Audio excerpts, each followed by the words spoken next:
ಆತ್ಮೀಯ ಸಹೋದರ ಸಹೋದರಿಯರೇ, ನಾವು ನಿಮಗಾಗಿ ಒಂದು ಸಂತೋಷದ ಸುದ್ದಿಯನ್ನು ತಂದಿದ್ದೇವೆ. ಜನವರಿ 1ರಿಂದ 2025 ಸಂಪೂರ್ಣ ವರ್ಷಕ್ಕೆ 365 ಟಾಪಿಕ್ಸ್ಗಳನ್ನು ಹಂಚಿಕೊಳ್ಳುತ್ತೇವೆ. ಪ್ರತಿದಿನ ಒಂದು ಟಾಪಿಕ್ ಮತ್ತು ಅದಕ್ಕೆ ಸಂಬಂಧಿಸಿದ ವಚನಗಳನ್ನು ಹಂಚಿಕೊಳ್ಳುತ್ತೇವೆ. ಇದನ್ನು ಕೇಳಿ ಧ್ಯಾನಿಸಿ ಆಶೀರ್ವಾದ ಹೊಂದಬೇಕೆಂದು ಪ್ರೋತ್ಸಾಹಿಸುತ್ತೇನೆ. ದಯವಿಟ್ಟು ಸಬ್ಸ್ಕ್ರೈಬ್ ಮಾಡಿ ನಿಮ್ಮ ಸ್ನೇಹಿತರೊಂದಿಗೆ ಹಂಚಿಕೊಳ್ಳಿ.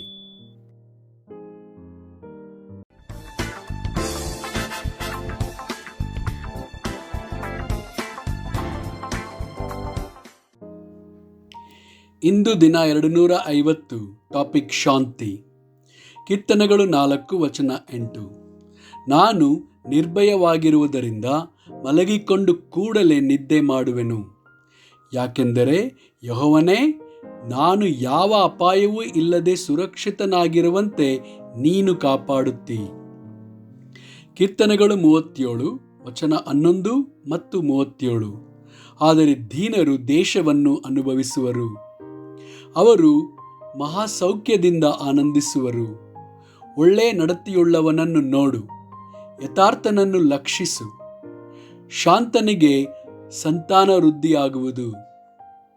ಯೋಹಾನ 14 ವಚನ 27. ಶಾಂತಿಯನ್ನು ನಿಮಗೆ ಬಿಟ್ಟು ಹೋಗುತ್ತೇನೆ, ನನ್ನಲ್ಲಿರುವಂಥ ಶಾಂತಿಯನ್ನು ನಿಮಗೆ ಕೊಡುತ್ತೇನೆ. ಲೋಕವು ಕೊಡುವ ರೀತಿಯಿಂದ ನಾನು ನಿಮಗೆ ಕೊಡುವುದಿಲ್ಲ. ನಿಮ್ಮ ಹೃದಯವು ಕಳವಳಗೊಳ್ಳದಿರಲಿ, ಹೆದರದಿರಲಿ. ಯೆಶಾಯ 26 ವಚನ 3. ಸ್ಥಿರಚಿತ್ತನನ್ನು ಶಾಂತಿಯಲ್ಲಿ ನೆಲೆಗೊಳಿಸಿ ಕಾಯುವಿ, ಅವನಿಗೆ ನಿನ್ನಲ್ಲಿ ಭರವಸವಿದೆ. ಕೊಲೊಸ್ಸೆಯವರಿಗೆ 3 ವಚನ 15.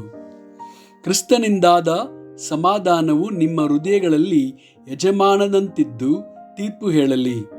ನೀವು ಒಂದೇ ದೇಹಕ್ಕೆ ಸೇರಿದವರಾದುದರಿಂದ ಸಮಾಧಾನದಿಂದಿರುವುದಕ್ಕಾಗಿ ಕರೆಯಲ್ಪಟ್ಟಿರಿ.